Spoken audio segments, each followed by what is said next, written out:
This is Permissionless Liberty.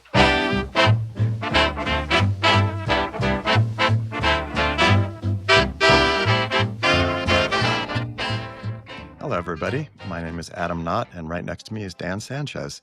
And today I have the privilege of discussing some important ideas from an essay that I've been working on for quite some time. Actually, it's just a continuation of an essay I've been working on probably since the year 2000 or so, and just developing those ideas. And the essay is entitled The Logic of Liberty. Basically, the way I write is I try to capture essences, in other words, condensed ideas that are the essence of what we're talking about. And so you'll probably see that in what we discuss here today. What I've done is I've made a very short outline of some of the most important ideas as I see it. And then I'll just briefly discuss some of those, and then Dan will give me his insights as we work through this. So why don't I start really quickly? And I think when we write about libertarian social theory, the very first thing to do is have some working definition of what libertarianism is, because I don't think we can assume that everybody, if you just said that word, would agree or would have the same vision in their mind. And to me, libertarianism is strictly focused on the relationship between individuals on the one hand and governments on the other hand. So personal morality is an important topic, but that's not, in my vision, that's not the main focus of libertarian social theory. International relations or relations between governments are an important topic, and to me, that's not the focus of libertarian social theory. So when I talk about libertarianism, it's always going to mean the relationship between an individual person or a group of those people and the government. So people are free to disagree with that, but that's what I'm talking about when I talk about libertarianism. So then we go to what I call initial conditions. That's just a loose term. It just means, well, what's the situation we're facing, and can we get a grasp of that? When we talk about current events, there's so many distracting things. There's the immigrants coming across the border. There's the fight against freedom of speech. There's COVID lockdowns. There's all sorts of different issues which are distracting us from actually understanding what it is that we as libertarians are focusing on. So the way I see it is that we live in a non-libertarian society, and that means a society that is primarily focused on developing new restrictions or new controls. So you can see it in almost in an evolutionary way. In other words, when the way non-libertarian society sees things is when something is determined to be very important, such as the environment or such as minimum wage or hate speech or anything that becomes really an important pressing social issue, non-libertarian society will say, well, listen, that thing is too important. Or let's say pollution. The non-libertarian society will say, well, this thing's too important for us to leave in the hands of individuals, because you can't just let them drive as much as they want, whatever kind of car they want, if we have this pressing problem, this very important problem. We can't just let people say whatever they want when there's hate speech in the world. We can't let people do whatever they want when there's a pandemic coming over that's going to kill millions and millions of people. So the pattern that'll always recur, and you can always count on this happening next week, and you can count on it happening the next month and the next year, is that non-libertarian society will convey that something's important, and they will imply or insist that it's too important to leave in the hands of individuals to choose, and then they will transfer that thing over to government control. So healthcare will become a government-controlled activity. Banking will become government-controlled activity. All these things that are quote-unquote important will get transferred over to government control. So we saw that with the COVID lockdowns. That was the proposition by non-libertarian society that healthcare decisions should be taken out of the individual's decision realm and moved to the government decision realm, as one example. So what is the end point of that? Well, the end point of that is as that happens over time, the end point is, of course, maximum government control and minimal individual autonomy. As one realm of activity after the other gets transferred from private control over to public control, then the asymptotic approach, the approach as that keeps happening, is maximum government control and minimal individual autonomy. Now, you'll notice that I'm not attaching a moral connotation to that. I'm just saying this is just factual. This is just the process that's going on, and it constitutes our initial conditions that if we as libertarians want to do something about it, it is really helpful to get a clear grasp of what's going on.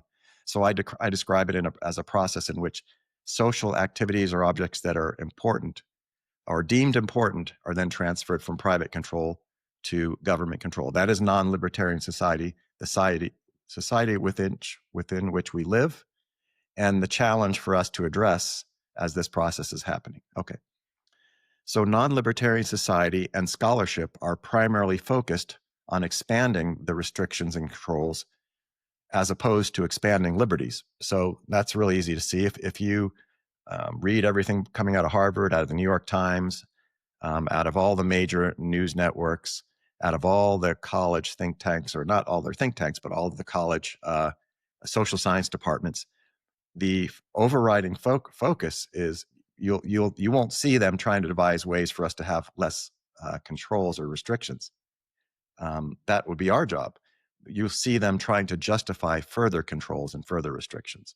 I just take that as a granted, as a given. I don't think that's controversial. I just think that that's the society we're living in, where everybody who comes into public life and has a thought on government is trying to figure out a new restriction to institute, and that even applies to well-meaning people who might consider themselves friends of business or friends of liberty. For example, today I just read that one of the governors of the Federal Reserve is going to propose a new rule to stop some abuses that had been happening in previous years with the Biden administration. But that rule will be a restriction, and it will entail penalties. So the concept will be that there will be a new restriction or control proposed with a penalty attached. So it basically is the same thing that I'm talking about. I'm saying, here's something important. There was an abuse that happened in the previous administration. We're going to fix it with a new rule. So that's another rule and restriction that's going to get added on to all the other ones that have been added by people who may not have had good intentions. But the rules are going to pile up, and the restrictions are going to pile up, and at the expense of what? Well, it's going to be at the expense of individual autonomy. Okay. Now that's an initial condition of the process that's happening that we're living in. Okay. So now, why doesn't that change? Why does that keep happening that way? Why you would think there's a 50-50 chance that it could go that way, or why doesn't it go back the other way? Why don't we wake up Monday morning and there's more and more liberties being generated? And the New York Times is trying to figure out ways to free us from restrictions. And then Congress is repealing a whole bunch of laws. Why don't we wake up and have that be the case? Well, there's a very simple reason that doesn't happen. Because as human beings, our primary challenge is to attain goods and services. In other words, I can guarantee you that everybody who's alive right now, tomorrow, wants to attain goods and services. They want to get food. They want to get health care. They want to get a car. They want to get travel. So that's just a general, in other words, getting back to essences, that's just a general function of being a human being. You want to attain a good or a service. So, but there are different methods of obtaining that. So the libertarian way, hopefully I can get most libertarians to agree, is through voluntary exchange.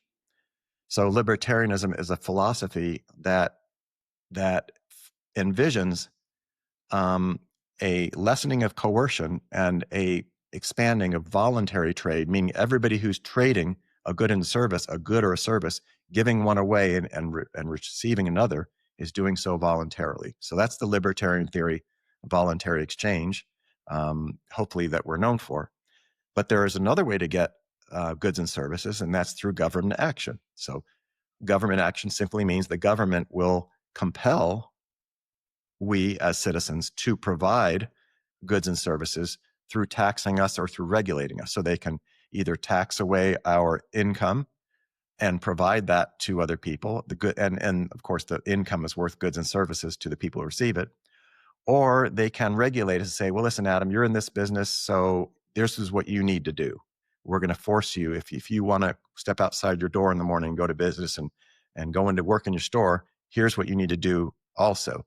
In other words, regulate me to provide some service to somebody through the threat of a government coercion, which means, well, if you don't do it, you're going to get fined, you're going to get your license revoked. If you continue to resist, you're going to go to jail. And if you resist and you hunker down in your house, we're going to send the SWAT team in. So there's always a penalty if you don't obey. But the point here is that there's a second way to get goods and services other than voluntary exchange, and that's through government action or government coercion. Okay, now why do people choose that? Even if some libertarians will say, well, because they're bad people, they're evil, or they're bad morally, they don't have ethics. But there's also another reason why they choose it, and it's very simple to understand. The libertarians' argument is that if you let us all be free, we're going to produce a whole bunch of stuff. So you'll have way more than if you have a government-run society. If you go with us, the production that's going to come from voluntary exchange is going to far outstrip the production that comes from a government-run society.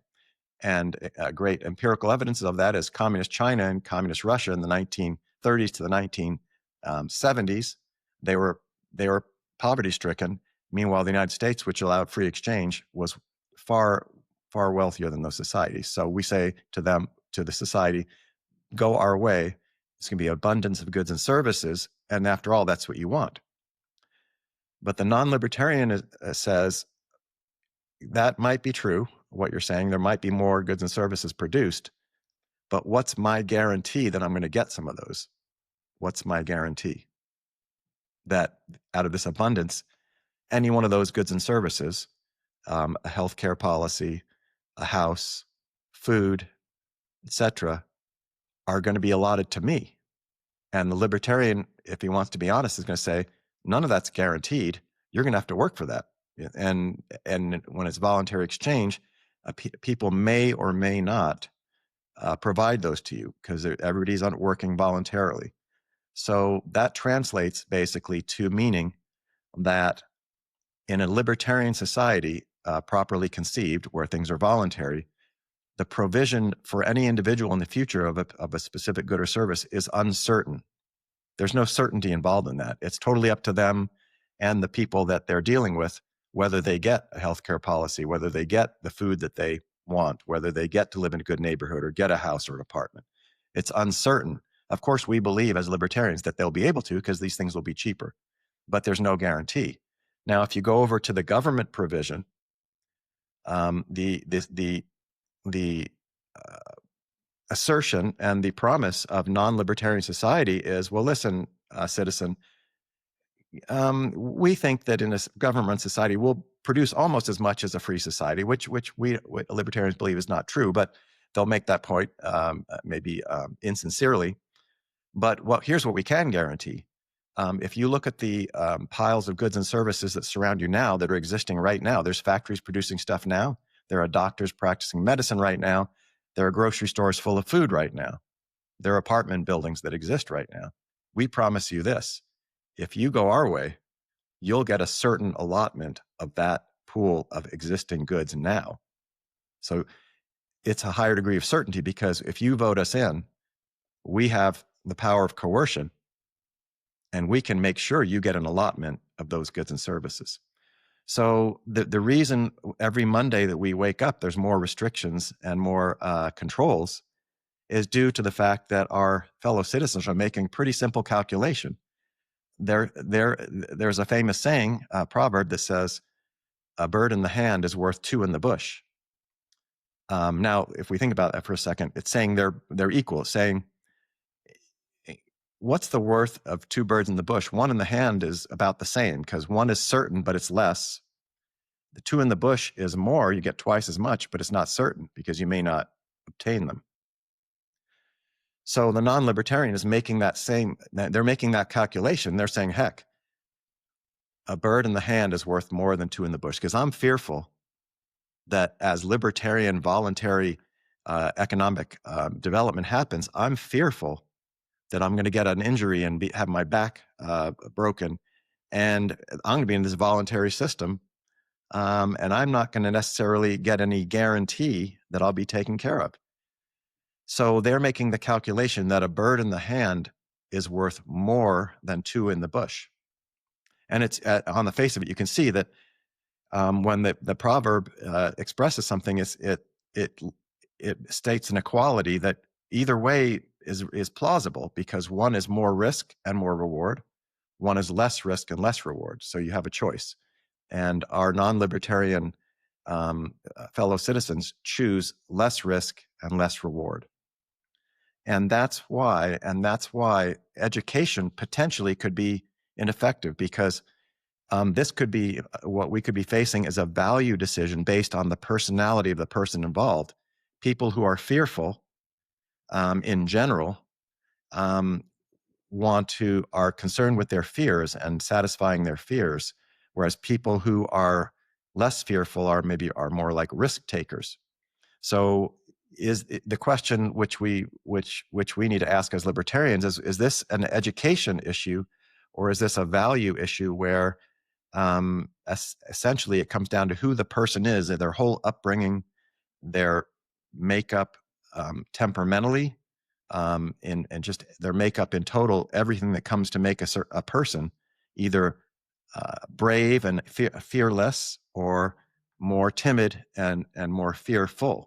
A timid and fearful person, and I would argue, is more likely to want to secure safety, meaning the provision of goods and services. And in a society in which government action is uncontroversial, in other words, we've already accepted, 99% of society has already accepted that government is a legitimate means with which to obtain goods and services. So there's no negative moral or ethical connotation for most of our fellow citizens. So they're saying, heck yeah, I'm not going to go with Adam's voluntary system. I might get a bigger apartment, or I might have two cars instead of one. But if I go with the government theory, I'm going to get one car for sure, because the government's going to make sure that when Ford makes a car, I'm going to get one. So that's what we're facing. That's initial conditions that we're facing in non-libertarian society. So that's kind of how I define where we stand as libertarians in the midst of non-libertarian society as our initial conditions. Yeah, so I really agree with what you said about the non-libertarian society pushing things always in one direction, that moving important things away from things that are deemed important, away from individual autonomy and toward government control. That it's sort of like when you have a hammer, every problem you see, it looks like a nail, and so the default solution to every social problem that comes up is just like, oh well, there ought to be a law, like, we should, the answer is more government, and by implication that means less individual freedom. And you can even see that in the words we use, that this whole notion of being progressive, like progress, going forward, that means progress toward ever greater control, government control of things, and that, like, anything opposing greater control is called like reactionary. It's like you're reacting against progress. And even the word conservative, it's like with progressive versus conservative, like the idea, like you said, of going in the reverse direction is just out of the question. Like, and so it's just a matter of how fast we go towards greater government control. And progressives say faster, and conservatives say not so fast.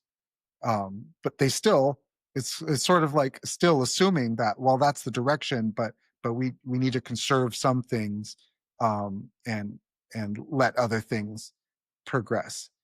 Um, Well, real quick, the way I was describing that in our previous discussion was the conservatives, what I would term as like 50-50 as far as their vision of society. They want 50% control and they want 50% freedom in the specific area they want it in, which is fair enough, which I'm happier with that than full communism. But because their primary adversaries are communists, then if you could see that over a century, if those two duel and one wants 50-50 and one wants 100%, what are the chances of freedom coming from that equation? In other words, it has to drift on that macro level of somebody who believes in 50% restrictions and 50% freedoms, and someone believes the progressives want 100% government-run society. That whole ship has to drift towards government. In other words, it's not going to make miraculous. It would be miraculous if the combination of those two forces produced a theory of freedom, and then we started generating freedoms left and right. I actually think that's an optimistic view of conservatism, because if they wanted 50% and stuck with that, like no matter how far the progressives went, that would be better than what's happening now. There would be a But break. the thing is that the conservatives themselves keep moving. And so it's like, okay, well, if the progressives are at 60%, then the conservatives will want 50% government. But then if the progressives want 70%, then the conservatives say, okay, no, we want 60% government. And so it's like, I've heard the saying that like a conservative is fighting to preserve whatever it was that progressives 10 years ago had been fighting to install. And so it's like, and so it's just like a regulating mechanism. It's like William F. Buckley is supposed to have said that he wants to stand athwart history yelling stop. And even that presupposes that history is marching on in a certain direction, and that he wants it to stop, at least for the time being, like for now, or maybe even just slow down. I think he wants to stop progress. Isn't that what we're? It's a joke, but in other words, if it's amazing if progressives have been able to make progress mean progress towards government control. So anybody who stops it is stopping progress. It's pretty amazing to be able to pull that off and have Buckley be seen, from have that even be entertained, that to stop something would stop government control would be stopping progress. Right. Yeah. And I like the analysis of that you raised, that there's two ways of getting goods and services, that there are voluntary means and then there are involuntary means. And so you could conceive of the voluntary as exchange, but I think another way is production, that you can exchange, you can trade for something that someone else has produced, or you could produce things yourself, and then you could then trade that for something that someone else produced. And government action, that's sort of like a certain variety of coercion. But then there's also like criminals also coerce, like that's how they get their means, is through that involuntary measure. And then, but the government means is what Frederick Bastiat called legalized plunder, that just as if with a pirate or a burglar or a mugger, there's plunder, but when it's legitimized and when it's done under the color of the law, then that becomes government. So then, you can plunder your neighbor as long as you do it through the intermediary of government, or as long as you do it as an agent of government. One so I agree with all that. One thing I might disagree on is the idea of some people, like libertarians, arguing that, in a free society there would be greater wealth across the board and greater wealth to go around, and so that, any given person is more likely to be wealthier than with the alternative. And that um and that but that with government measures, that might reduce productivity and make the society poorer, but that any given individual is still guaranteed like a certain allotment of that. I don't think that's necessarily the case, because with government distribution, you know, governments sometimes give some to others, but then at the expense more of others. So you don't know whether you're going to be on the giving side or the taking side from government. And you don't know if you're going to be like allotted, guaranteed a certain amount. And so I think that taking it as sort of like a function of risk tolerance, that I think I think that there's actually more risk in a government society, in a government run society, because even if you don't work, there's in a wealthy free society, there's still charity. Like even if you can't work because, like you said, you throw out your back or something, in in a hugely wealthy society, you're much more likely to be able to be the beneficiary of charity in that situation. And whereas if in the closer to government that government run society that you get, the more likely it is that you are not even going to get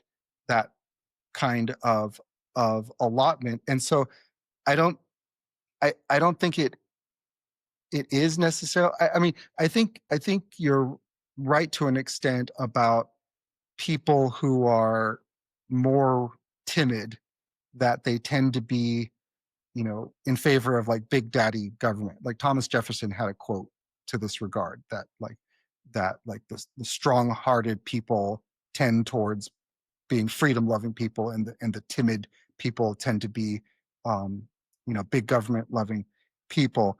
But I think it still is. It's not just a function of values. It's still a function of a misunderstanding of the effects of big government versus the effects of freedom.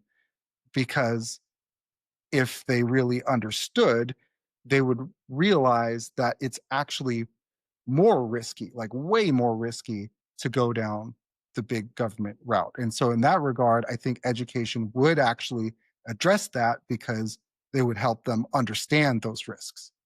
Mhm. Um, well, I'm going to go back to a few points you made here, which are, the example of plunder. Um, the way I address that is, I think plunder, when we use terms like that, it tends to be a moral term. And so it's not that I disagree. In other words, I could be, as a libertarian, agree that somebody's stealing from me through the means of government. But the issue with that is that when, as I see it, in libertarian philosophy, when we go to the moral route, and we then have to set up a system where some people are more moral than others, which you have to do, because you have to say, well, these people are immoral and they're plundering from me. I'm not plundering anybody else. If you were plundering other people, then of course there's no complaint, because you're both plundering each other. So you have the plunderer and the plunderee, and it's based on a moral system. Somebody's acting more ethically than the other. But the issue there is that as good as that might be, then we have to then account for the possibility that somebody else is more moral than the person who's claiming to be more moral than somebody else. And whatever I'm entailed to do as the more moral or ethically superior person has to also apply in the relationship between myself and the person who's less moral than me, even if he happens to be a libertarian. So the moral structure is one approach to libertarian philosophy that maybe we could talk about in more detail later. So what I've done in my writing to escape, or in a sense, or to bypass the conundrums that happen when you do the moral approach, is to just assume that the opposition party is acting morally or is acting in a way which they accept. In other words, if a certain amount of dishonesty is acceptable to them, I'm going to just say, okay, that's fine. That's the level you want to be at. You want to be non-transparent, and you want to rule everybody through government. And so that I'm taking, rather than me saying, well, that's immoral, and I'm going to try to change that, I just say, well, that's the cultural level that I don't know what the process where it led you, Mr. Non-Libertarian, to be where you are now, but I'm accepting that. So my challenge is, how can I get liberty from you, since I don't want to be the recipient of what you think is normal? So I'm not sure the word to use in our discussion right now, but it's a different approach, which just is an independent approach from the moral, libertarian, traditional moral approach, which I would say, like Ayn Rand is an example of that. Now, the government provision of goods and services, I believe that it's not that a non-libertarian who goes that way is going to get those things with certainty or in the way they expected, but it's the promise of that. In other words, if I'm a non-libertarian politician, I'm going to argue that if you listen to if you go in the direction of the libertarian, they have to admit that even with charity, it's a voluntary system. So people will be free to give you charity and free not to give you charity. So that categorical imperative, which is, are they forced to give me the stuff I want or not? Likelihood doesn't mean anything to me, because I know it's likely that they'll give me stuff, or I know it's likely that I can afford stuff in a future libertarian society. I understand that. As a non-libertarian, I'm saying from their point of view. But my question to you, Mr. Libertarian, to you, Adam, is, will I really get that? And I have to say, that's up to you, dude. That's your problem. That's on you.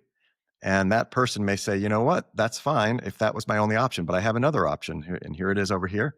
And this guy just promised me that all the hospitals that are in existence right now, if he's voted in, I get to go into any of those hospitals if I have these specific ailments, and I get to walk in there and get treated.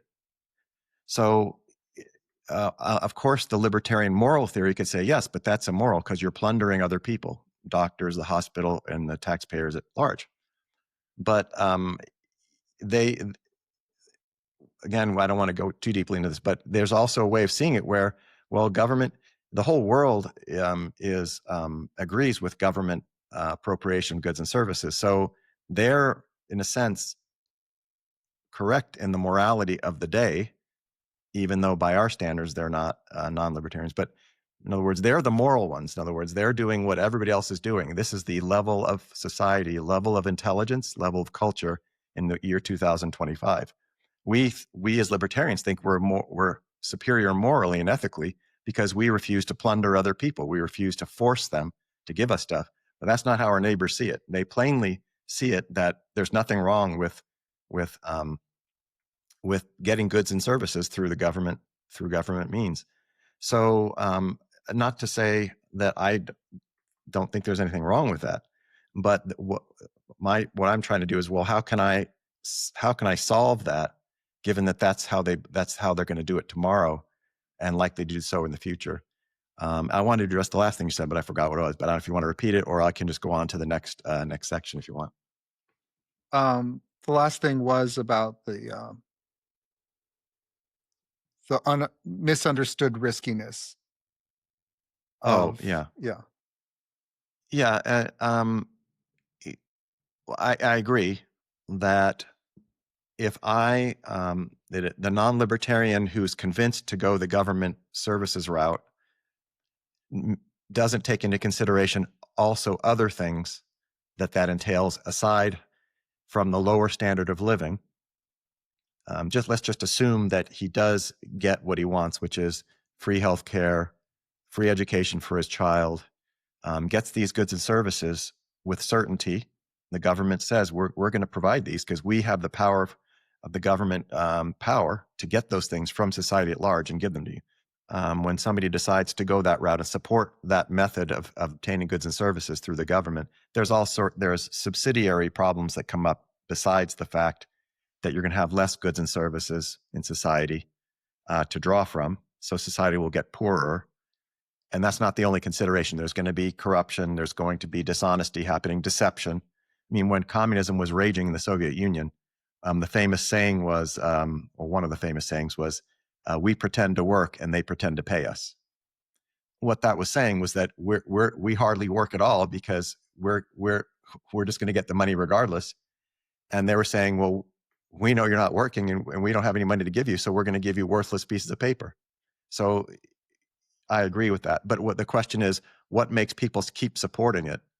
And my argument is just that the reason people keep supporting it is because of that fundamental divide, which is one method promises a society of plenty, but doesn't guarantee, as a theory, it doesn't guarantee. There's no libertarian theory that says if you do what we say and do voluntary exchange, I'm going to guarantee you're going to get a good healthcare policy for $1,000 a month 5 years from now. There's no guarantee. Whereas the government makes guarantees like that, and that's the attractiveness to the non-libertarian. They're saying, well, I'd rather have one bird in the hand than two in the bush. And I don't care about government action being unethical because that's just society. That's not even a question because we use that for the roads, we use it for national defense, we use it for the court system, we use it for everything. So for my healthcare is way more important than those things. So you're not going to convince me not to use government action for my healthcare. So anyway, if you want to have any other comments on that, Dan, then I can go on to the next thing Yeah. if you like. Yeah. So I just wanted to clarify that I wasn't making a point about using moral language when I raised plunder. I was making the point that when you're talking about different ways of getting things, that when you consider voluntary versus involuntary means, that just the point that there is like criminality, that there, that burglars get things that they want through involuntary extractions, that we call plunder, and that, whatever moral coloring you put on it, that government extractions are similarly involuntary. And so just, putting into the analysis that it's not just, it's not just working through government, that there are other types of involuntary extractions of goods and services. Yeah, I follow. I see what you're saying. Well, as libertarians, we sure would agree that I don't go next door to my neighbor with a gun or whatever and say, "Give me some. I need some food." So then, why is that okay if I do it through the government? And I think that's a valid argument. And so, if I go next door and do it to my neighbor, that's criminality as society accepts it. But why don't they accept it as criminality when they go vote for that? And I mean, that is a valid argument, but it is a fact that that government intervention in order to obtain goods and services has almost been universally accepted. I mean, it was accepted by our founding fathers, who were the most libertarian group that we know. So if they use the government to commandeer the currency or to begin public education, so somehow society accepts that if we vet violence through a certain vetting process, which is legislators, a constitution, and authoritative figures, if we vet it, then it becomes acceptable. And that belief, as much as libertarians may argue against it, is nearly universal. Not to say that's good or bad, but I think it's a fact, again, morality aside, it's a fact that it's universal. And if I thought I could change that in my lifetime, in other words, convince somebody not to steal through the vetted system that they have, I probably would be pursuing that. In other words, if I could make that argument. But I found as a practical matter that my imaginary vision of how goods and services could be procured in the future, which is my imaginary libertarian society, which is just an idea, pales in comparison when I discuss it with my fellow citizens to the tangible method of doing it the way they've been doing it for centuries. And so what I end up having is an argument of a fantasy of Adam's unique vision of some world that doesn't exist versus a fully functioning world that we'd have to admit works in the sense that we're living, that we're not destitute, that we're not under the immediate threat of violence at the very moment that we're speaking right now.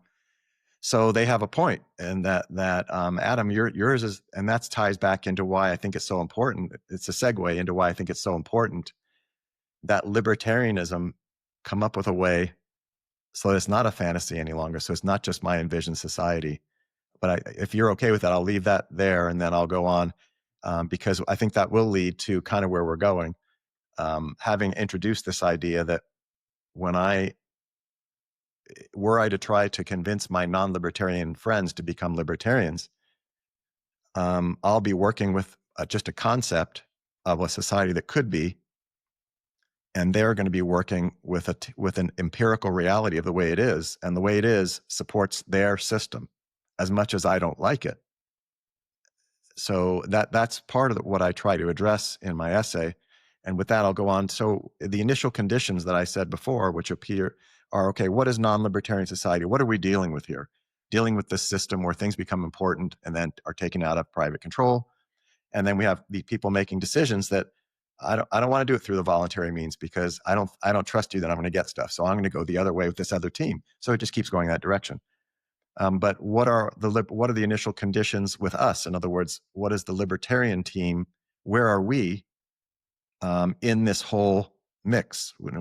What's our story? We see what they're doing and what the decisions they're making are. So what are we doing? So I think the most important thing that we're doing or not doing is we do not have a society. And so I'm not sure that's fully understood. So I'm going to try to explain it, and I hope this is very clear. The society that exists is making hundreds and thousands of restrictions and controls every day. So I always like to say, when I go to bed on Friday, I'm pretty sure that on Monday, I'm going to wake up and there's going to be a lot of new restrictions and controls. And nobody's going to challenge me on that. I mean, come on, every single legislature is working on them right now, all sorts of, and they're all going to be a control that has a penalty attached to it if you don't do what's in the legislation. So they're going to be doing that. We have no system of generating liberties. There is no system of generating liberties. There's talk about liberty.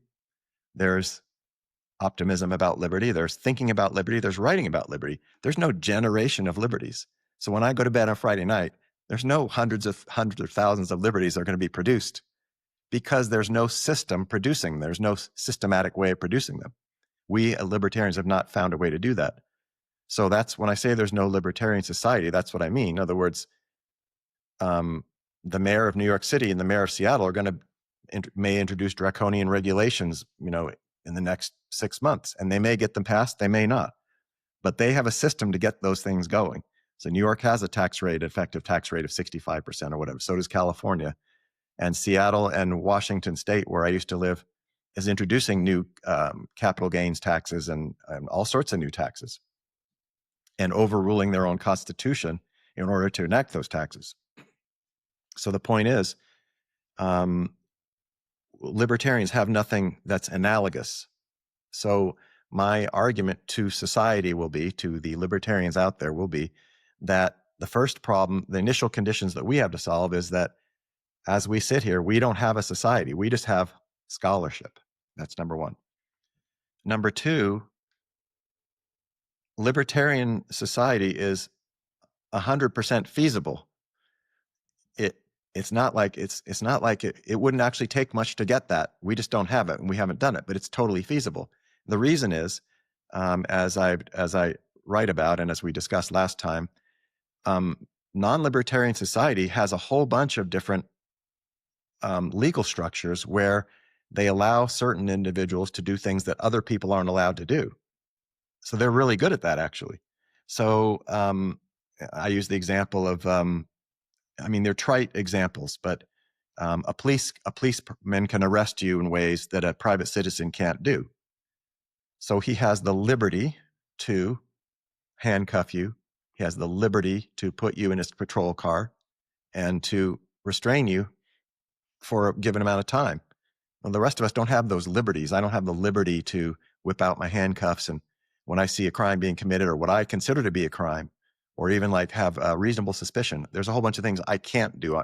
But the reason is non-libertarian society has the structural capability to look and see who you are and say, Adam, you are allowed to do this. John, you are not allowed to do this. Another trite example is Indian casinos. Native Americans can have casinos and other Americans can't. I'm not arguing against that. I'm saying that society, as a factual matter, has that structure already existing. So there's nothing foreign. In other words, it's just that if you were to go to a non-libertarian and say, well, can I get that for my team? How about you exempt us from this, that, and the other and give us a card for that? And they're going to say politely, no, thank you. We would decline to give you the freedoms that you're asking for and give you, and to validate those permissions, those liberties. We're not going to validate that even though you want them, but we will do it on the ones we want to do. So we will create exemptions for the people who we want to create them for, not for you, not for libertarian society. We have no interest in having your society. We don't want to assist your society. We could if we wanted to. So I think, as we briefly touched on last time, Congress exempts itself from certain workplace laws that the private sector has to abide by. If I have a business, I have to do certain things with my employees. Congress is exempt from that. So how did that happen? So there's a group of people, they're legislators in Washington, who have an exemption and are allowed certain liberties. They can do certain things with their employees that private enterprise can't do. So that's the second initial condition that libertarians say. We don't have a society, but our society is feasible or the beginning of our society is feasible because we potentially could say libertarians are allowed to do this, but the rest of you people aren't allowed to do that because you're not libertarians, so you're not allowed to do that. That could happen. Does society want that to happen? No, they don't. But it could happen. There's nothing structural that would stop that from happening. It's just a matter of the desire of non-libertarian society. As I kind of touched on, libertarianism, in my view, is focused on expanding liberties. In other words, libertarian social theory, you don't, hopefully, when you start to read it, you won't see a whole bunch of proposals for new restrictions. You won't see clever ways to devise new restrictions and new controls. You should be seeing, I think you will see most of the time, arguments for why we should be free of the restrictions. So what I'm trying to say is that libertarian social theory is more towards a one-sided concern with getting freedom for whoever they envision freedom should be had by. Some libertarians think everybody should be free. My personal belief is people who want to be free should be free. Not, whoever wants to should be able to be free of restrictions. But my point is that libertarian social theory, we're one-sidedly focused on freedoms. And so the end point of libertarianism, in a sense, is full individual autonomy and diminishing or minimal government control. And that's the reverse of what non-libertarian society is doing. Just by virtue of what they're doing, it's gonna, by adding restrictions over time, it's going to lead to a society of government control. By logic of what I believe libertarians want, it would lead to a society of diminishing government, because if you give me a freedom and you give me a second freedom, you give me a third freedom, each of those are things that the government's no longer controlling me. So just biological, it's just the flip side, that government would have to be contracting because it's one less grasp that it would have on me. So what I take from that is that libertarians don't have to devise a theory of government. If they want to try it, they can. So if you go back in the decades and you read your favorite libertarian philosopher, libertarian philosopher of the past, how would you structure society? And that person likely gave you a vision of where people should be free and then how they should govern themselves. I'm saying likely, maybe not, but likely you're going to see that person suggested a government structure and an orbit of free individual autonomy.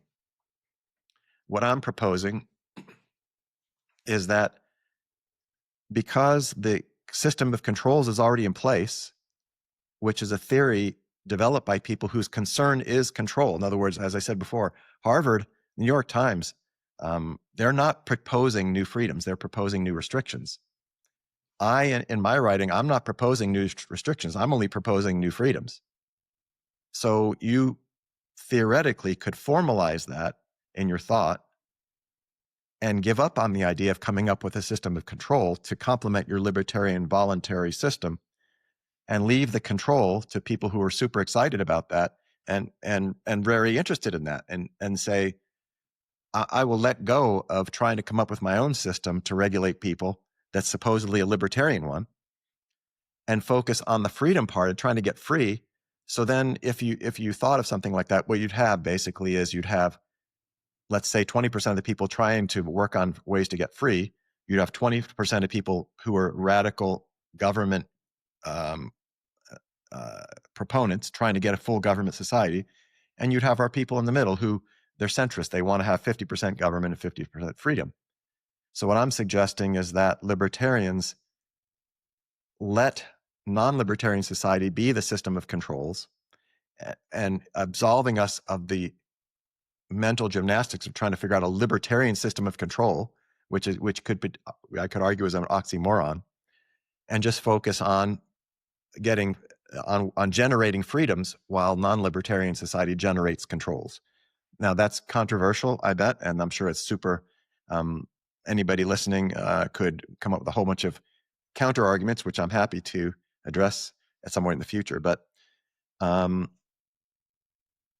system of controls that's non-libertarian society is generating restrictions and controls as we speak, and that's why we're drifting towards government society. So what we need is a system that's generating freedoms, and I would argue that's best accomplished by relinquishing any attempt to try to develop a complementary system of controls that goes along with our system of freedom. So that's just an aside. So what that ends up with saying is it's kind of a system of division of labor based on your affinities. And we have that in other areas of society where people are good at something. Why don't we let them do what they're really good at? And then why don't we do what we're really good at and have a division of labor? So again, I think I feel that's a new idea. I don't think that's, I'm sure there's lots of discussion, debate that could go on about that, but I'm more and more coming to the conclusion that the most effective way to start generating liberties is to just directly start generating them, and let non-libertarian society worry about generating the controls. So that's the libertarian initial conditions that I see where we stand, and that's kind of my out of three summaries. That's my second. That concludes my second one. Yeah. So one thing you said earlier about um, having like when you're debating with a non-libertarian that you just have your fantasy, your sort of like abstract idea of liberty, whereas the non-libertarian, like they actually have a system that in real life, and that it it it quote unquote works. I I think that that doesn't factor in the fact that we do have some liberties. Like we don't have all out totalitarianism.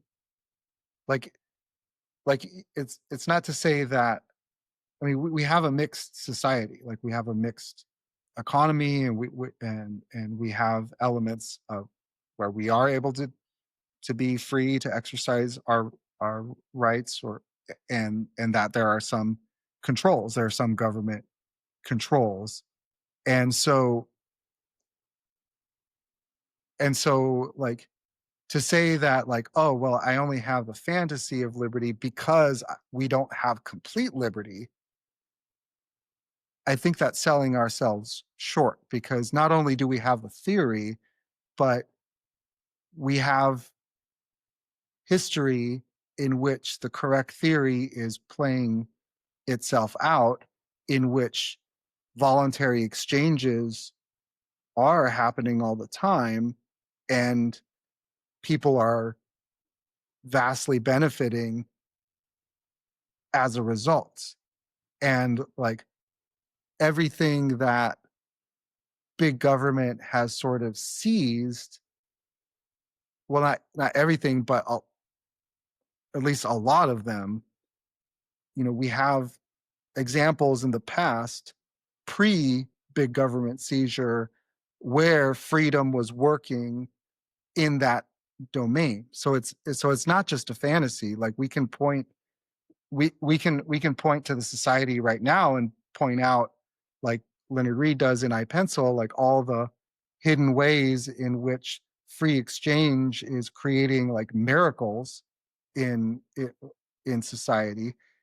And we have, even given that it's hampered by government interventions, and even in areas that are like completely swamped by government interventions, a lot of those areas we can point to in examples in history where where there used to be freedom, and free people had worked it out.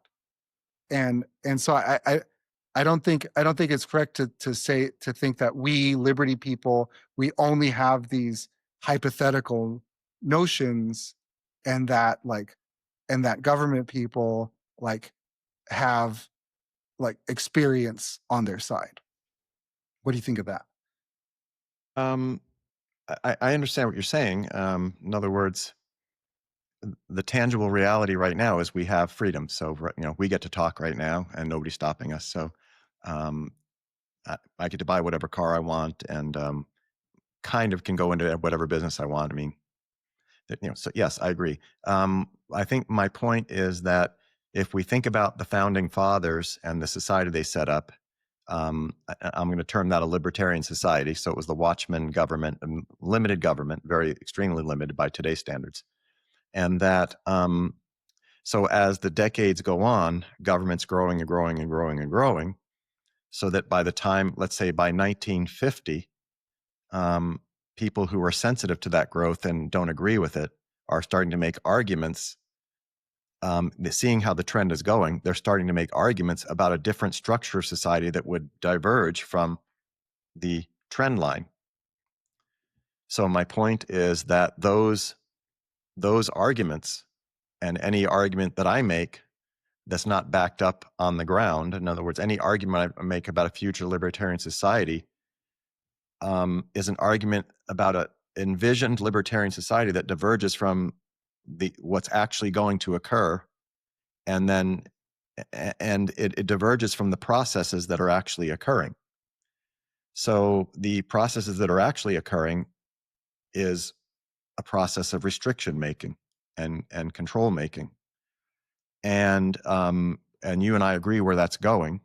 If it's not checked, if it's not stopped, the trajectory is terrible, because maybe it slows down when the Republicans are in, maybe not, and then it speeds up under the Biden administration. If there's another Democratic, if Elizabeth Warren became president in 3 years from now, you're gonna be accelerated towards socialist nirvana or communist nirvana pretty quickly. So the idea is that the libertarians' argument to the contrary, to the existing pattern of behavior in society, is a fictional argument. It's an argument about a society that could exist but does not exist, as compared to the one that exists and is generating restriction after restriction. So I think So are you saying that that what is the fantasy is a society in which we are trending toward the asymptote of liberty versus the going in the other direction? Yes, and fantasy is not a great word. If I used it, I'm going to retract that. I'm just saying that it's imaginary. In other words, so I don't want to be saying it's a bad thing that people do. I mean, I imagine a libertarian society, or I like to imagine that. It's a good thought. What I mean is, it's just not reality. You use the word, it's just not reality. Reality is what's actually happening. So that when I argue with a non-libertarian, I can't say, well, see New Zealand, that's what I want you guys to do. No, New Zealand's doing what they're doing. So there is no there now. 50 years ago, 70 years ago, somebody could have pointed from the other countries and said, I want to do what the US is doing, because they're a quote unquote free country, and I'm here in Russia and I'm here in China and I'm a prisoner. So then you could say, okay, there's a free society over there. It's not imaginary. It's functioning free society. So we as libertarians, I'm not saying we don't have liberties, and I think they're a gift from the founding fathers, because they've just been eroded. So I just see that as a vestige. The liberties we have are vestiges from the structure of limited government that the founding fathers set up. It's totally out of touch right now with mainstream thought. I mean, the founding fathers are considered, as you know, all the moral things that they're considered racist. They're considered, there's a whole bunch of bad things that are said about them. So I'm just saying it's that libertarians, our initial conditions are that when we argue to non-libertarian society, it necessarily has to be painting a picture of an imaginary society, and that they're always going to have the advantage that their society exists. It's creating restrictions and controls every day. We're not creating any liberty. So we can only envision a society, whatever school, whatever philosopher, the best they can do is is paint a picture of Galt's Gulch. It's imaginary relations that aren't actually happening today.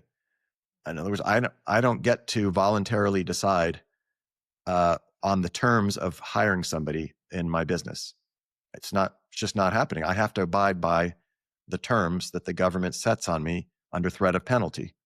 So their society exists. My imagined free voluntary association society, that's in my mind. That's an imaginary thing. They're saying, well, Adam, it can't help me that I have all this scholarship, but nothing to show for it, and they have all the scholarship, and their society is functioning. I know we can argue that it's not. We don't like how it's functioning because it's going in a certain direction, but the roads are getting made. Oh, it took too long. We don't like how they were made. Yeah, but they're getting made. National defense does have ships. They do. They keep the people from invading our country. Universal health care. Yeah, it's fraught with fraud and bad service and long waiting lines and all this and all sorts of bad things. But people are going in and out of hospitals and getting cared for. So it's a functioning, for better or worse, functioning thing. So the point is that libertarians, unfortunately, because are living in a non-libertarian society. The flip side of that is any libertarian society we talk about is one that we want to exist but doesn't exist. But we could talk about the finer points of that. Maybe follow that up. In terms of the trend line, and in terms of like generation of liberties, I agree that that's pretty much not happening. That that laws are being put on the books and not being taken off the books, and that, so we're not having like every day like new abolitions of tyrannical laws. But at some point society did, and so like the founding fathers, they didn't just come out of nowhere. Like they came out of a tradition, and they were actually like extending a tradition. And so with the rise of classical liberalism, with like with John Locke, and then like the movement of liberalism, especially in England, but then in Europe too, there was actually a continuous generation of liberties, that there were things being abolished, and there was like liberty that was at the time, there were liberties that were at the time unprecedented, and that's and that resulted in just this massive efflorescence of society, that society became like, very much wealthier, and so and just flourishing in general.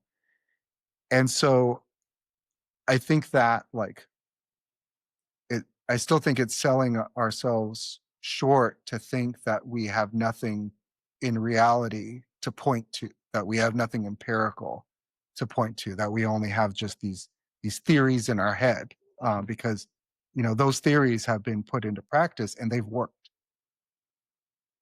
Well, I think I'm in agreement with you. Maybe we're, let me say this, what you just said about what was happening then, that's what I would say that's what needs to happen again, or in my mind. So that process that you said, when there was abolishments, or there was a lifting of restrictions, that I agree, that was accomplished. And then that led to a certain spirit of society, a certain optimism, and a certain growth. But that's history now, and which I'm sure you'll agree. And that's what's been kind of squandered, or that's what's been defeated by the opposing human impulse. Because I do see the impulse as universal. In other words, I see the impulse for control versus freedom as universal through time, whether it's kings, whether it's governments, that the struggle for the individual to free him or herself from that is universal through time. And at the time where that's happening, then I think that's the feeling that I want to have one day, and sooner rather than later is what I would want. So I agree with your historical depiction, and would only say that to me, what I would then be hard pressed to not call libertarian society, when every day you're waking up and the burden's being lifted and the controls are being lifted. We can only hope that we can accomplish something like that. So that's maybe our goals are aligned, in the sense that when we both speak about that historical period favorably, I think that tells us kind of what we think a good society will be, or a libertarian society. So with that, I'll turn over to this last part, very short, and this is called process. So I tried to outline, first I start with the definition of libertarianism, and then I start with initial conditions. What are the non-libertarians doing? What can we expect from them next week? And then where are we? And what do I really much expect our libertarian friends to do next week? And what are we what's our status and our situation? And what are we doing? What aren't we doing? And then if here's a process that I believe could help start a nascent libertarian society in our lifetime. And I think when I read this, you'll see how simple the idea is. And I'm not sure how many people come up with it. It can't be totally new. But what I wrote here in my little outline was that when non-libertarian society goes to implement a new tax, let's say, I'm going to argue that their chance of getting that new tax, let's say they want to tax, let's say they want to institute a wealth tax based on unrealized gains. So they'll go to everybody and say, listen, we're not going to tax you on your transactions. We're going to tax you. We're going to see how much you have, and we're just going to do a tax every year. You have to pay a tax on that. So a wealth tax. So I claim, and I think I'm going to win this argument to anybody who tries to contradict me, that they will be more successful in instituting that tax if they institute a 1% tax on 1% of the population, as opposed to a 99% tax on 99% of the population. So if I'm advising them and they want to introduce a tax and they want to get it through, which they do, I'm going to advise them the best way to proceed is just get 1% of the people, the super wealthy, those really bad people, and make the tax 1%. And then next year you can just increase it to 5% and 5% of the population. So you'll boil the frog, so to speak, but get in real low and real easy, lower the resistance, and then start ratcheting it up. And then in year 2025 in New York City, you can have a tax rate of 65%, in California too. You can start at 1%. So think long-term, people, think long-term. So that's what I would advise them. So if I was advising a libertarian, I might learn from the non-libertarians. After all, some of them are smart people. We don't agree with them politically, but some of them are very smart. They're going to Harvard and they're PhDs. They must be smart.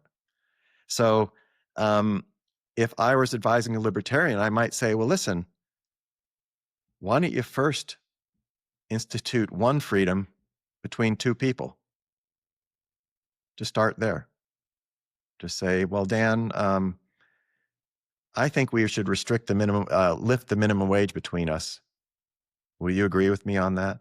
So that would be one freedom between two people. So we've just lifted a restriction between us. Most people could laugh at that, think it's laughable, but it's one freedom lifted between two people. Would the chances of that be better than if we tried to lift thousands of restrictions between millions of people? So which one would we succeed at? So tomorrow we go out there and we say, everybody in Florida should be free of all these restrictions. We have 10,000 restrictions, and we're libertarians, and we want the whole state of Florida to be free of all those restrictions. That's one. And the other one is two people just lift a restriction between them. Now, tomorrow, they can add another restriction that they lift, and maybe they get a third person. So tomorrow I say, well, do we have freedom of speech between us? Can we lift speech regulations? Because I see that non-libertarians are going to regulate speech and call it hate speech. Why don't you and I lift that restriction, but just between us, and just start very small, and then we can lift other restrictions later, and we can add a few more people later. So I think that's a way you could start a nascent libertarian society, just by starting with one or two freedoms between two people. So you could start that simply, and then it would just grow from that little kernel, and then it would start to grow, just like a 1% tax on 1% of the population can become a 5% tax on 5% of the population. So it would be an evolutionary process. So basically, libertarians form a nascent libertarian society by instituting voluntary agreements between themselves, granting to each other liberties that are denied to them by non-libertarian society. So I'm going to grant liberties to whoever I'm dealing with that non-libertarian society refuses to grant to both of us. We'll just do it between ourselves. So if we do that, if we do what I just said, here's what it will actually be. So number one, it's nonviolent. So we don't have to worry about fighting non-libertarian society. There's no violence, there's no combat, there's no hostilities. It's independent of voting. So there's no vote taken. We just directly decide to agree. It's totally independent of the ideology, political ideology, or political opinions of non-libertarian society. We're not asking their opinion, or we're not being guided by their opinion. We're going on our own philosophy and our own ideology and making these agreements. It's independent of geography, so it doesn't entail or require a geographical political monopoly, which is one of the impediments to libertarian society, is that if you try to institute a political agreement amongst a geographical region, you're going to have a whole bunch of people who are going to fight you and who aren't going to agree, and therefore that stops your society. Well, this doesn't have a geographical origin, because it's not saying everybody on this block or everybody in this town or everybody in this region lifts these restrictions. It's just between people. It's peer-to-peer, and it can be, there's no geography attached to it. 5, as I kind of touched on, this does not entail any aggressing upon non-libertarian society. So there's no need to go and do battle with the larger society. And then the final characteristic is that this can be done at any time. So somebody could do it tomorrow, or somebody could say, well, I'm not ready to do this, but I reserve the right to do this in 5 years from now. I'm going to think about this before I take this kind of step, because it's going to garner some attention. And I'm not sure I want to do this right now, because I'm not sure, give me some time to think about this. Well, this can be done anytime. It's just a way of relating that there's no time limitation. It's not going to rot. It's not going to get stale. So these agreements can start between any two people at any time on any issue. So the restrictions aren't specified that are lifted. Could be any restriction that somebody wants to lift between them. So my final conclusionary statement was, when libertarians begin to institute voluntary agreements between themselves, granting each other greater liberties, they will begin a political process that generates liberties analogous to the political process whereby non-libertarian society generates restrictions and controls. So, in other words, this would be the institution or the beginning of a generative process to generate liberties that complements, or if you want to say counterbalances or counteracts, it works in unison on the other end of the political spectrum, where they're interested in generating controls and restrictions. And then we begin the process of generating freedoms on our end. So now we're living as we're doing the part we talked about history 200 years ago. We're starting in a very small baby steps way to start to lift those restrictions by hopefully a clever way of just doing that between two people to start with, the same way non-libertarians would introduce a tax starting with 1% of the population, and just do the same thing on our end.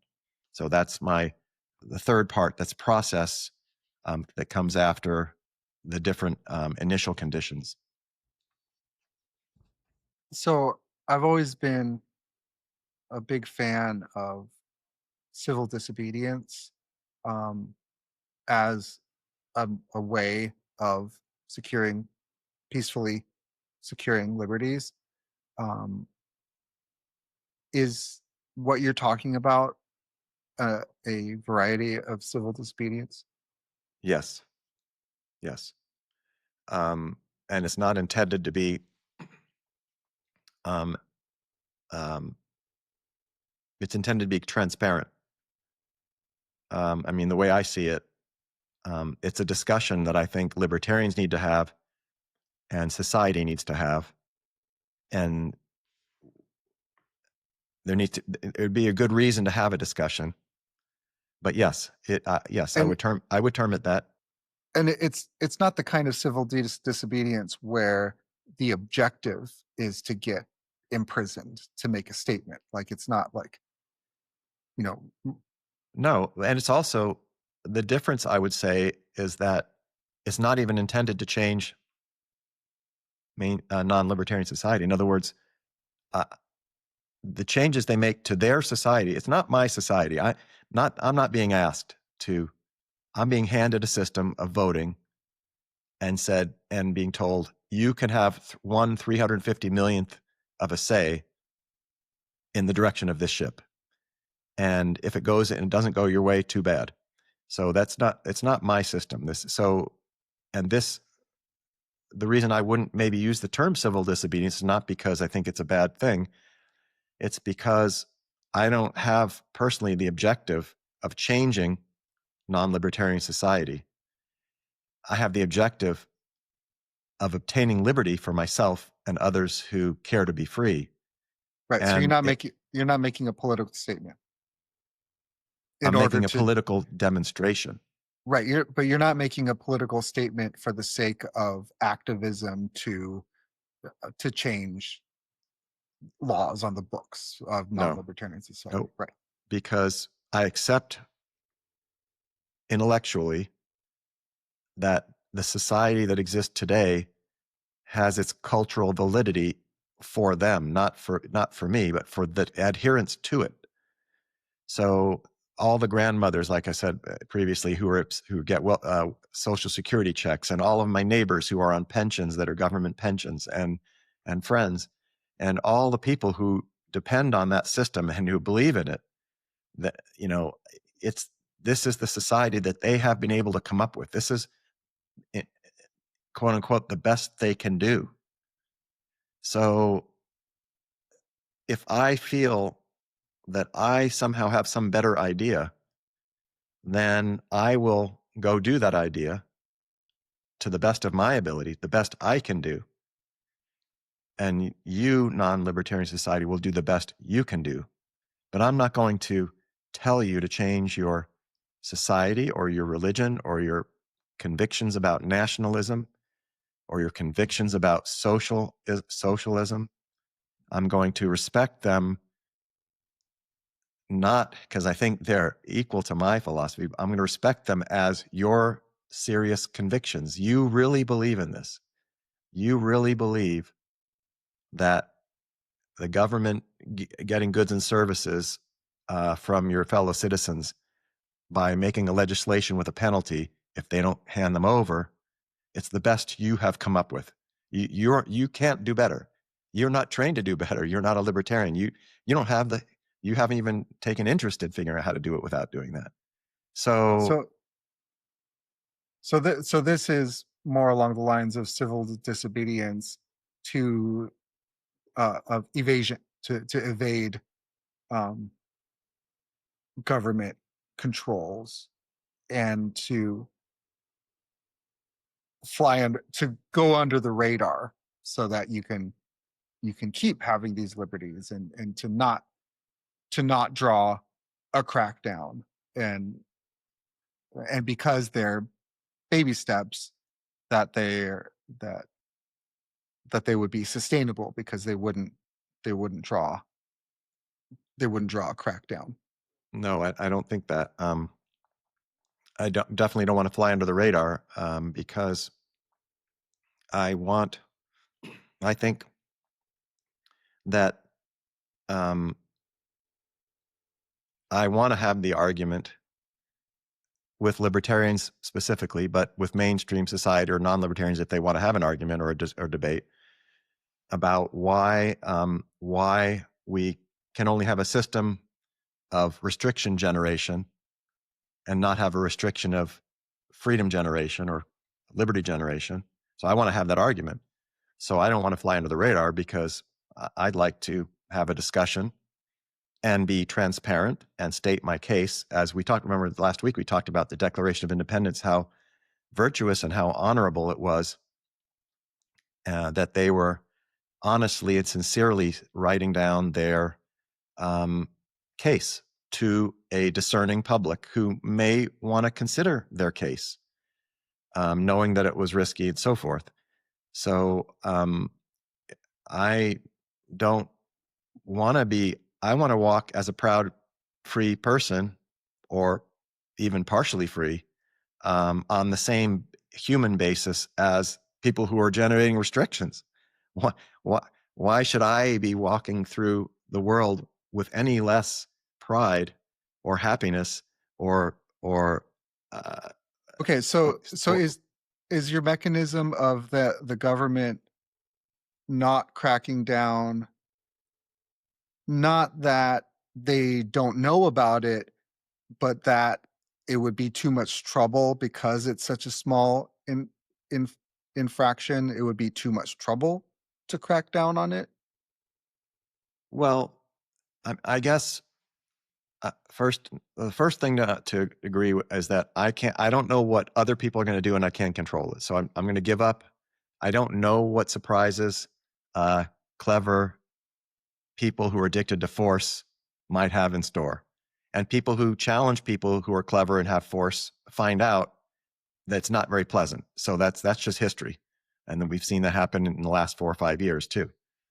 So that's what other people feel they have to do based on the challenge they're presented with. What I believe is that ultimately you can't stop individuals from forming agreements. So you could try and you can hurt people, but I don't think you can stop it. So I don't know how you could stop theoretical Bill and theoretical George from making agreements amongst themselves and abiding by those agreements. Number one, practically, I don't think you can stop it. Number two, I don't know if that's even legal constitutionally if it were challenged, if theoretical Bill and George were challenged, because the ultimate issue would be whether our society is claiming the right to regulate every relationship between two individuals, because that's the issue that would be then brought up. It would say that I cannot make agreements that are valid with other people because the government has decided that they are the arbiter of all my relationships between myself and a second person. So I think a good legal scholar and a good legal mind could challenge that and say, no, you're regulating commerce and you can regulate these certain things. But since the libertarians have brought up this point about relationships between peer-to-peer relationships, no, you cannot if Adam and Dan don't want to have a minimum wage between them, no, you cannot enforce that. I think that's a valid legal case. I don't think that I doubt that case has ever been brought, because the law was that we're going to institute this regulation society. The way the law is structured implies some sort of I don't know how to say it, but I don't think that it was challenged on the basis that what's the primary decision? Who dictates the relationship between two people? Is it the government or is it the two people? Now, of course, if you're in China, I think I know the answer. I think they'd say, yes, no, you cannot do that. We do take 99%, and you have very little say in the relationship with you and your friend. But in the United States, I don't know if such a case could actually be upheld. It would be a test case, but I'm not saying I'm trying to do that. I'm not, that's for other people. That's people who that's that system. That's not, I want the freedoms, not the result in non-libertarian society. That's their job, how to structure that. That's the thing. They're developing a system of restrictions. How they modify and alter their system of restrictions, that's their prerogative. That, as I see it, that's alter it or don't alter it. I want to generate freedoms. So here's what I'm going to do. I'm going to generate freedoms over here, and that's my prerogative. So just so I understand what you're proposing. So right now, people do what's the word? Agorism. Not well, kind of like agorism, but they people do pay other people under the table below the minimum wage. And so that is maybe agorism. It's maybe a kind of civil disobedience. It's an unwritten agreement between those two people. How is what you're proposing similar or the same or different from that? I'm proposing that it be done transparently and by choosing through forethought, and by again doing what the framers did, which is actually saying, here's what I intend to do, here's what I'm going to do. I don't want to be and I mentioned that 5 minutes ago, I don't want to be slinking around in the shadows. Why should I, a person who wants to generate liberties, have to be a second-class citizen subject to immediate arrest for doing something that human beings should be able to do in my theory, libertarian theory, while somebody who's a restriction and control generator walks around proudly? So I want to live as a human being, as a proud human being, on an equal basis as a liberty generator alongside a restriction generator. Okay, so if the in other person words, who is me and whoever your favorite socialist is, Ocasio-Cortez or Paul Krugman, Mr. Socialist, and here's somebody who wants to have restrictions, and here's somebody who wants to have freedoms. I'm not a lesser human being. so I get the the overarching way that you're framing this, but I'm trying to get to the nitty gritty of concretely what does this look like? So that person who right now is paying someone under the table less than the minimum wage, what concretely would they do differently to be what you're talking about? Well, I think, that this gets in a little bit maybe deeper philosophy. Like right away, I know I'm not concerned with, I don't know that person. So that person's probably not even a libertarian. He probably this person you're talking about is probably a non-libertarian who's just cheating the system, who's just doesn't want it. So let's assume that they are a libertarian and that they heard what you're talking about and they want to do what they're talking about. So what would they do differently? Oh, well, if they have to judge, as we all do, the benefits and risks of any action and of any activity we get engaged in. So just like you would advise a person who if you brought up a financial idea to somebody, let's say, if you're prudent, you don't just say, go do it, dude, go do it, because there's a risk. So what you do is you give the information, and you try to, you with the knowledge that you're advising something that has trade-offs. It has a benefit, it has a potential payoff, has a benefit, and has a potential risk. So I would, first of all, I wouldn't try to get somebody to do something that I'm not willing to do myself. So I would caveat what I'm saying in that way. But what I would say to a libertarian is, after appropriate thought, forethought, if this is a risk that you're willing to take for the benefit, then you should give it some thought and do it. I think what the part that's being missed is that what I'm trying to argue for is a principle that could be applied between any number of people anywhere in the world at any time regarding any restriction. So, I'm a libertarian in the United States in 2025, and one of the libertarian issues for the last 80 years is minimum wage laws. So that comes up as an example, just because I can't think of a better example right now. But there are oppressed people, or people who feel oppressed, all over the world. And if your oppression is due to a restriction that you don't feel is just, or you feel you're being wrongly oppressed, I'm saying that one way that you could begin to emancipate yourself from such restrictions is find somebody who believes the way you do and lift that restriction between yourselves as a way to begin to liberate yourself. Begin with another person who you agree with to lift that restriction. Don't try to get someone else to lift it who actually wants that restriction on you. So I'm not going to go to Paul Krugman and say, lift my economic restrictions. I'm going to go to somebody who agrees with me and say, will you agree that you and I don't have this restriction. And then those restrictions will immediately be lifted.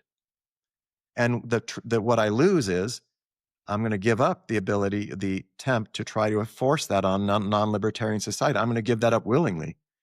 And I don't even want to do that anyway. It's hard work, and it's work in a hostile environment, and they're not going to do it.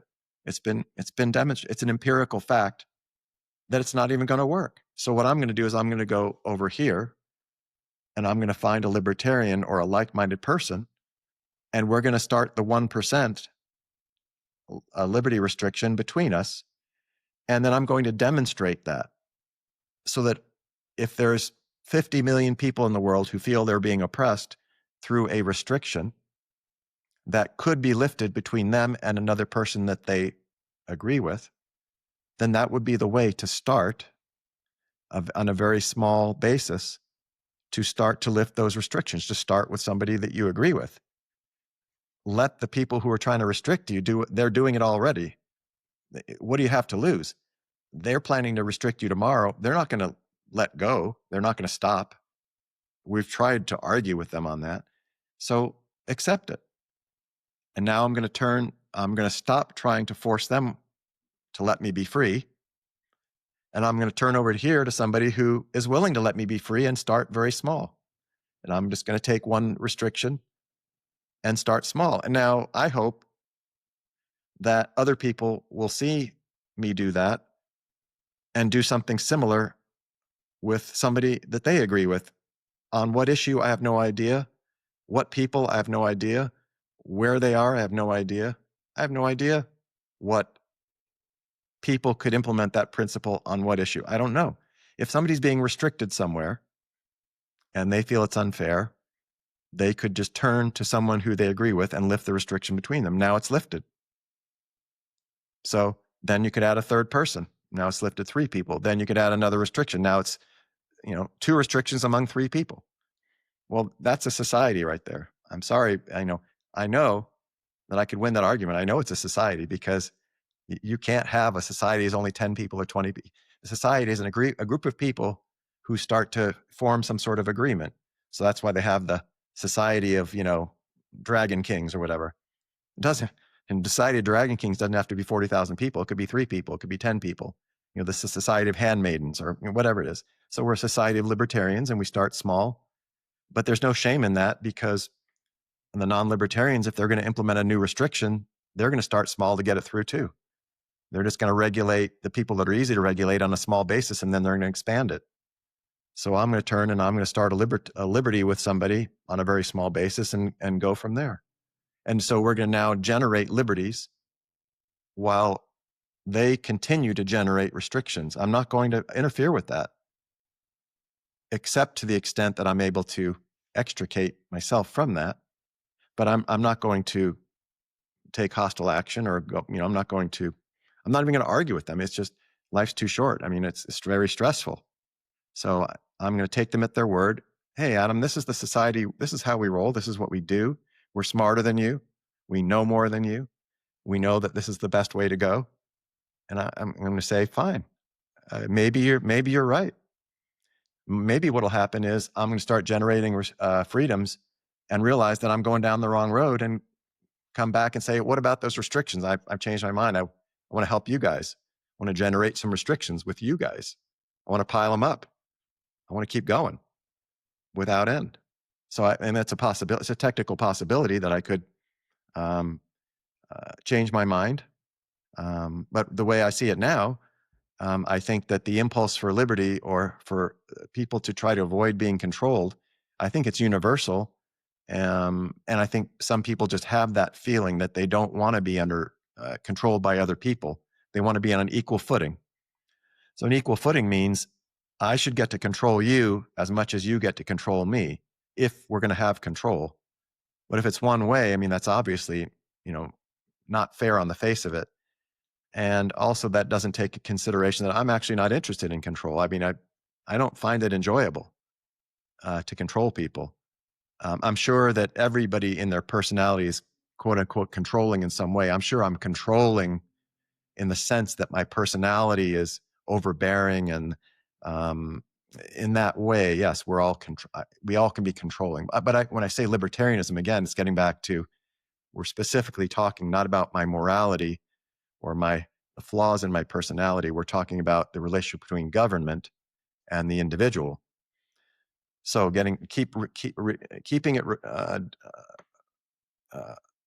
the argument to just the relationship between the individual and government. We have the restrictions going on.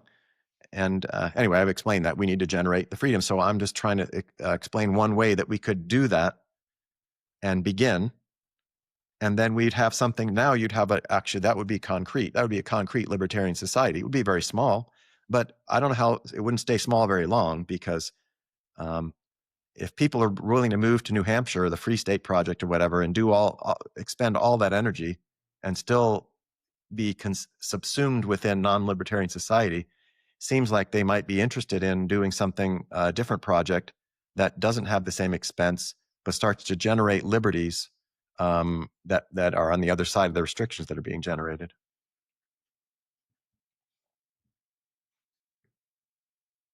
Well, I still don't understand the concrete. And so maybe we need like a concrete episode where we're like really getting to the nitty gritty. Yeah. Maybe like the minimum wage is like not the ideal example. So maybe there's another example where like the concrete actions that an individual would actually do to be the kind of agreements that you're talking about.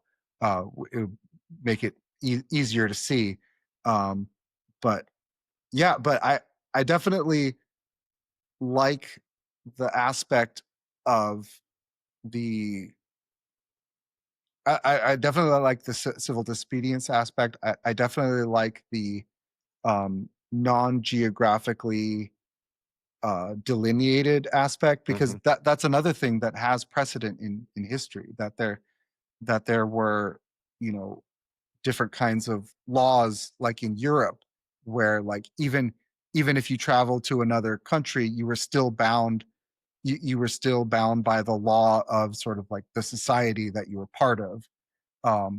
And so there's precedence for that.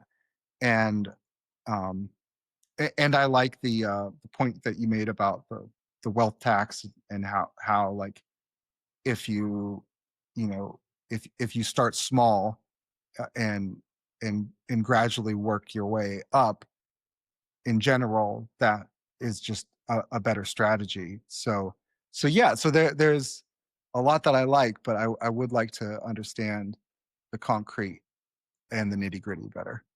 Yeah. Well, I'll leave the viewers just with, another example I came up with in the past was, let's say, regulated speech. So, we've had an episode in the last few years in the United States where the non-libertarian society, as I define it, was proposing to regulate speech.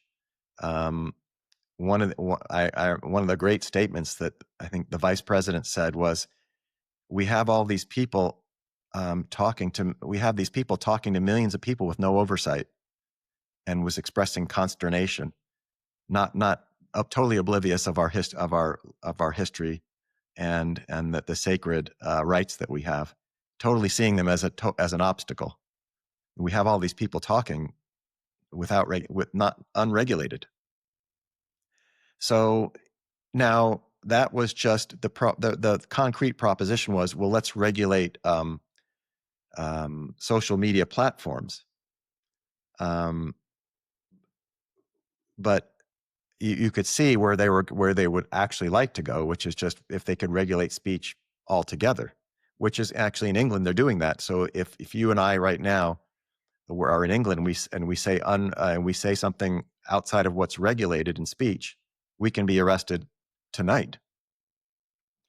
So an agreement that people could make is to begin a libertarian society would be to lift speech restrictions between the two of them. So and just do so formally, or just do so transparently. That would be another way. But I have a feeling that you still would have questions about how that's supposed to work. But in fairness, I mean, I don't have all the answers. I'm hoping that people as smart as me or smarter are going to understand kind of, and see what I'm trying to say, and then apply it and maybe express it even better than I can express it.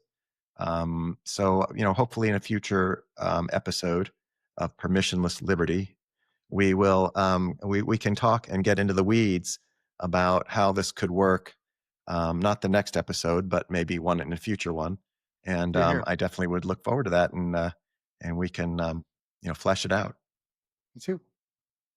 So, well, thanks, Dan. I appreciate your again bestowing upon me the honor of humoring me and listening to my libertarian musings about the imaginary society that I've been envisioning.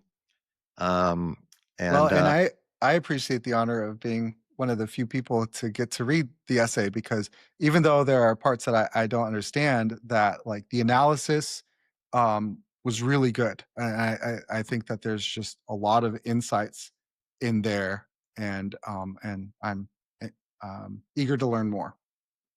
thank you. Well, everybody, I think we're closing it down, and we hope you're going to tune in next time for some more exciting libertarian social theory.